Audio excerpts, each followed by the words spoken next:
It's not just racing this week here in Saratoga because there's also a two-day boutique sale. The Saratoga Sale, run by Fasig-Tipton, is very much the cream of the crop of North America's yearlings, and as you'd expect, they've had some pretty good results over the years, with Breeders' Cup winners Stormy Liberal and Rushing Forward, just two of those to have come out of this sale in recent years. This is where you come if you want to see some truly top-class yearlings. This was the 99th edition of the Saratoga Sale, which attracted a stellar cast of buyers from Europe, Australia and closer to home in the US. It's a who's who of the big names in the training and bloodstock worlds, and an important sale for consigners, as we found out from four-star sales founder Tony Lacey, who once enjoyed a 5-year stint in Dubai in the late 1990s as assistant to Erwin Sharpie. How big is this sale in terms of your year? I mean, obviously Keeneland's huge, there's lots of sales. Is this one of the highlights? It's one we all love coming to because I wouldn't say it's less stressful, because anytime you're at a sale it's stressful, but what I would say is that it's a great networking sale.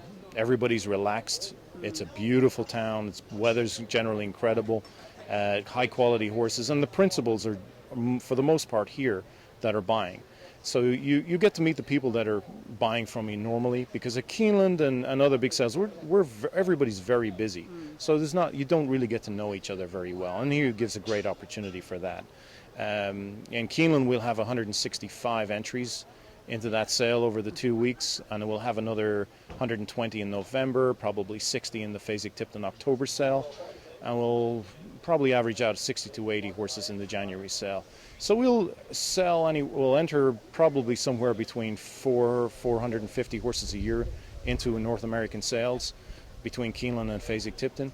So we've got to look at thousands of horses every year to recruit that number of horses, and we've got some very loyal clients. But it's a lot of work. It's a year-round business, and so yeah, it's fun, but it's very energetic. Having been in business for almost a century, the Saratoga Sale has changed considerably during its tenure at the iconic complex, which is just across the road from the racecourse. Terence Collier, one of Fasig-Tipton's longest-standing employees, has plenty of good memories.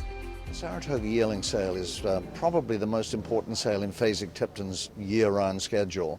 In terms of where it sits in the world, I would say it's one of the top 5 thoroughbred auctions of any area in the world. It's averages over $370,000, which is a huge average in terms of yearling sales.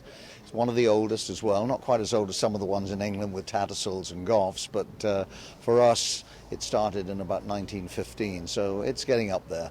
And it's very much the cream of the crop, isn't it, for people who don't know?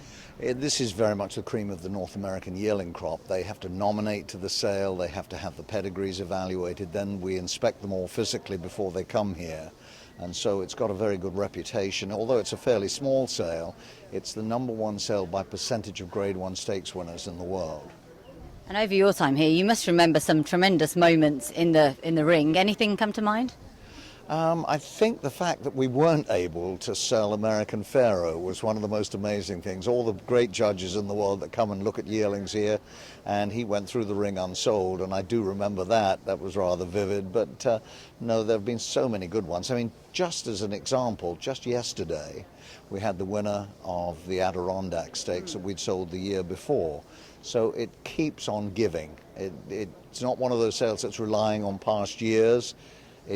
Every year it's coming up with new winners. And the recent alumni looks pretty good. You got Rushing Forward, the Chancellor, quite a few sort of recent and big names came through here. Absolutely, a lot of Grade 1 stakes winners have been coming up recently. We probably don't have a headline horse on the catalogue cover this year. We have about 5 of them, so it's been a big deal. Tremendous. And since you've been here, what changes have you seen? Has there been a difference in the way the yearlings are prepared, difference in the physicality of the animals? From when I first started coming here in about 1976, 77, it's so much more professional now. Most of it is now handled by sales agents, professional sales agents. In the early days, all of the farms used to bring their own yearlings here, and it was almost like a farmer's market, and not quite that bizarre and unorganized, but it's very professional. I mean, they now have repositories for radiographs, they have scoping reports, they are prepped to the nine, they all walk beautifully. You rarely see a yearling get loose on these grounds anymore. In the old days, it was chaotic. I mean, they'd come out of their stall, the handler would let it go, and we'd have the people racing around the ring. That doesn't happen anymore. It's very professional. This year's sale didn't disappoint, establishing new records for both the average and median. 2 colts by Dubai World Cup winner Curlin shared top lot billing, both selling for $1.5 million. In total, 135 yearlings sold for $55,457,000, an average of just over $411,000 per youngster.